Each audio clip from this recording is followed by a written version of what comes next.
Tutto si è fermato quel giorno, in quell'ultimo disperato inferno di sangue. Paolo Zorzi, 45 anni, ha riaperto gli occhi, chiusi in un coma che ha sospeso la sua vita, fissando il tempo all'8 giugno.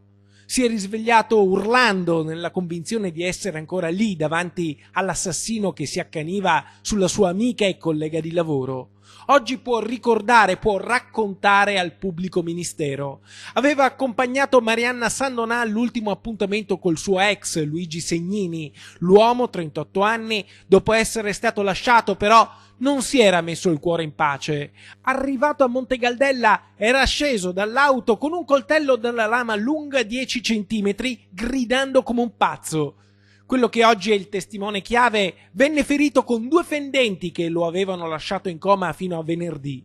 Paolo Zorzi oggi sta meglio, ma deve fare i conti con la perdita di Marianna, uccisa dalla furia omicida dell'ex convivente. La vittima aveva stilato su un foglio una lista con gli oggetti da restituire all'ex, che per tutta risposta aveva trafitto col coltello il pezzo di carta per poi scagliarsi contro la donna e il suo amico nel retro del condominio dove lei viveva.